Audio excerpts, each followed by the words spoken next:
Are you a woman wondering what happened to my body once you turn 40? If yes, then this video is for you.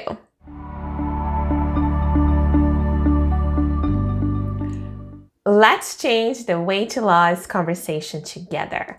Welcome back to my channel. I am Juliana, and if you are new here, make sure to hit the subscribe button below so you don't miss a single episode.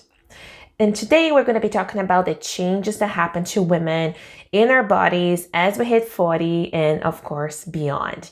So let's get started with stress. And this is the first aspect of it. So for most women, when you get to, that 40, 50 sort of time frame, we are likely experiencing higher levels of stress because of our careers. Maybe you're at the peak of your career, children or aging parents, or, if you do have kids, even teenagers, all those things, of course, add to your stress load. It is also a time in women's lives that we start to even more so compromise on sleep or just have a lower sleep quality. And I like to put that in perspective also of the compounding effects of modern life, which are the chemicals that we're exposed to, from EMFs to pesticides to everything, cosmetics and things we put on our skin. So the body is just, over the years, it just accumulates all those external stressors.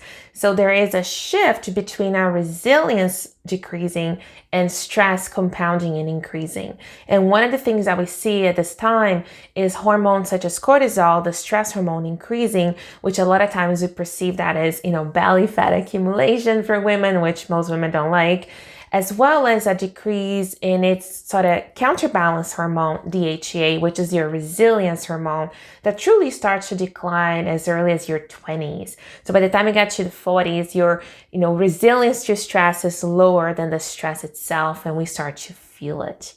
The second area that I think is really key is actually your sex hormones and your thyroid. So what is going on in there? Well, from the sex hormone standpoint, it's a natural progression as we enter perimenopause before we head into menopause to really have hormones such as progesterone decline. That's the first one that you will see really decline. And a reduction in progesterone could represent symptoms such as mood swings or anxiety. Those little things that used to not bother you at all and now seem to just always be getting under your skin. That could be a little bit of that. The other hormone that is a little bit challenging in this phase of a woman's life is estrogen.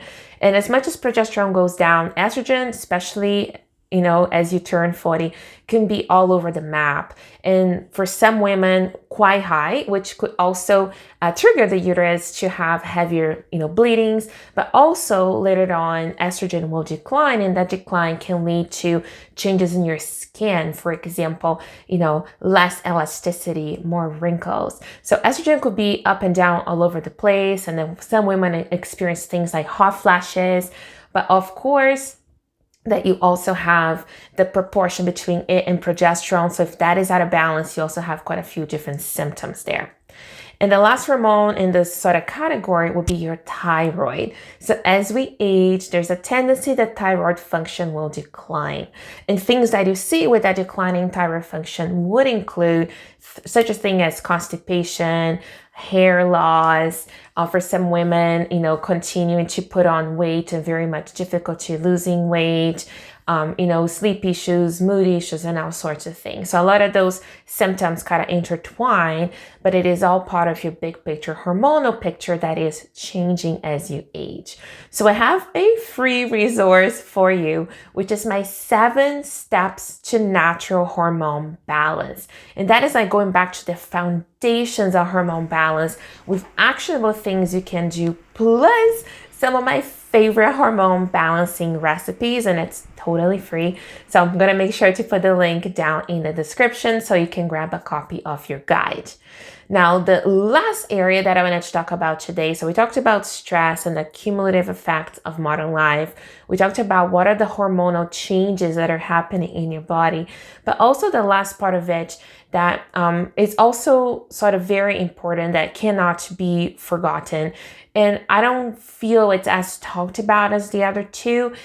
is that women, as we age, we tend to become more intolerant to carbohydrates, meaning our carb tolerance declines. And what that means by that is that we have a higher tendency as we get approaching menopause and beyond towards insulin resistance. So one of the strategies, of course, that we talk about is raising insulin sensitivity, and that can be done through various ways. But for today, what I wanted to mention to you is that by being cautious about your carb intake, meaning your sugar and your starches, fiber is good. That is one of the pieces. And I made another video and I'm going to link to it right here. And that is how to count net carbs on a food label, because the starches are not listed. So I have a very simple video to tell you exactly what you need to know about your carbs. But if you're managing to lower your carb intake and you're doing your best to really sort of eat nourishing, healthy fat, lower carb, good protein, so you're full in between meals and you're not constantly snacking. So moving away from that constant snacking to potentially your 3 main meals of the day is also helpful for this. I love using things like cinnamon, especially Ceylon cinnamon in cooking, or teas to really help with that and help curb cravings as well. So these are some initial strategies, but I have other videos on this topic. But make sure to watch my net carb video so you know exactly what to look for if you're hoping to lower your carb intake and be more aware of your carbs when looking at a food label. The one perspective that I really wanted to sort of give you today is that these changes, even though, yes, the things I just said don't really sound too awesome. And if you're approaching 40, it's like, oh my gosh, this is what I have to look forward to. However, with a very good foundation, diet foundation, you can really get your hormones in very much harmony without having to have the significant crazy, symptoms and changes. At the same time, that I wanted to bring perspective that these are natural changes in a woman's life. There's nothing broken with your body is not failing you. This is a phase in our lives that we become more authentic, more content, more aware of who we are and the things we want in life. So there's a lot of beauty and wisdom that comes from this next chapter in your life, and really making peace with it and using mindset and all the strategies to really get, making more videos on this topic. I think it's very needed, but really getting into a peaceful place of yourself is also very important. It's not just about trying to get rid of symptoms. It's really about learning that is how the body talks to you, and really allowing that communication, like strengthening that friendship between you and your body.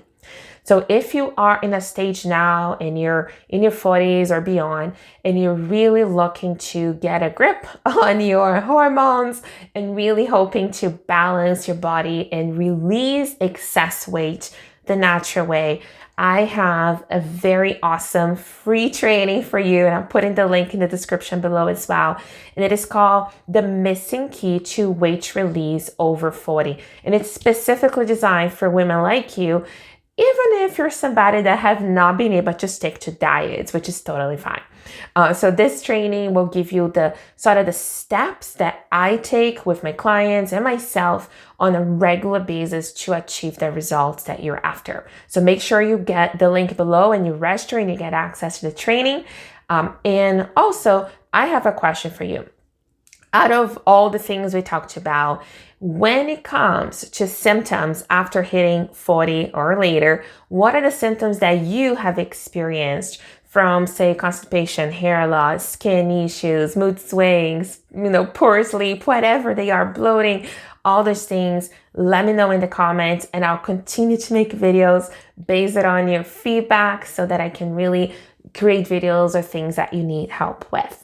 So that is it for today, and I look forward to seeing you again next week.